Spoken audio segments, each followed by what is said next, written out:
The original Stonewall was a burnt-out bar called Bonnie's Stonewall Inn. Mafia came in, they didn't fix anything. They just painted over the burn marks and everything, black ceiling, floor, walls, and opened the doors to a lot of money. We were in there having a good time when the cops came in. We knew they came in when somebody screamed out, "My husband's a cop." And we knew something was going on, and then we heard screaming and pushing, because the nail salon where it is today is the bar. Where the bar is today was the dance floor. There was an arch. So we went in from one side to the other. We signed a book. I was Fenwick Fingernail. People would write, you know, Mary Dugan, whatever they were. Now, in those days, if you didn't know where a gay bar was, you never went to one, because it was against the law to serve a homosexual alcohol. And Uncle Mafia knew that, and they opened up gay bars. It was $1 to get in, and the drinks were a little more expensive, and they made a lot of money. They liked us, but they didn't understand us. I worked for Harry the Horse, Frankie Shades, and Fat Tony at one bar. I worked for Benny Keys, Joe the Wop, and Petey Flam at another bar. And they were a lot of fun. They treated us real well. There were raids constantly, every bar. But it was not a raid for homosexuality. They couldn't care less if we were gay. They came in because they knew how much money that bar was making. They raided the bar. That was their way of telling them, next week, the envelope has to be bigger. Now, the Stonewall raid was different because it was raided by police headquarters.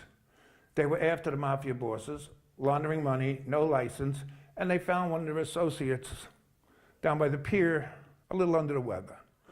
So they raided the bar, and they came in nasty. Normally, the 6th precinct would come in and go, "Okay, girls, line up." And we'd line up. These guys came in, they threw drugs on the floor, said, "Step on that, that's yours." They were pushing people, slapping people. And they accidentally hit this very nice young man with a mustache named Stormy DeLevere. If you look up Stormy, she was the premier lesbian of New York City with a full mustache. Well, it took 2 cops to pull her off the cop. She was bashing his face in. And that's what started some of the melee. We started throwing bottles and chairs. So my friend Frankie, we call him Bubbles, and Charlie, we knew where the plywood wall was that was hiding one of the entrances. We pushed that on the side. We went out with a bunch of people. They did let a lot of people out that had proper ID on them, but they kept lesbians as men, drag queens, the owners, a few customers that had no ID on them. And we were outside. A high heel did not break a window. They said somebody threw a high heel and broke it. It was a rock. Somebody, they keep saying it was Marsha B. Johnson, but I don't remember, honestly, because we were having fun. According to the movie Stonewall, if anybody saw it, it's one of the worst things I've ever seen. They have people squirting lighter fluid in the cracks of the walls. Name somebody you knew carried lighter fluid. We lit the garbage cans in the area and threw them through the open windows. We set a police car on fire. 2 people pulled a parking meter out of the ground by doing this for about 10 minutes, used it as a battering ram to knock the doors down. The cops put tables and chairs together because we were throwing everything we could find.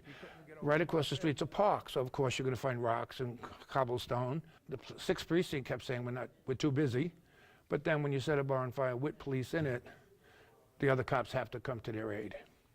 And that's when the riot squad came.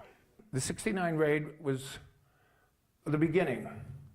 We had no idea. We were just having so much fun throwing rocks, bottles, haunting the cops, shaking paddy wagons. In fact, one of the paddy wagons had a lock like this. We hit the lock, the doors opened, everybody ran up the block, they were scattering. And the neighbors on the block and the stores, there was like 5 or 6 stores, let the gay people in their store and said, "You can't come in and arrest these people." So what do you think is important for kids today to know about our history from before? That the disco lights and all that music was not there for them. We went to jail for them. We got beat up for them. We got hurt for them. And that's how we got our rights for them, that when eventually they accepted homosexuality, the younger generation didn't have to go what we got through.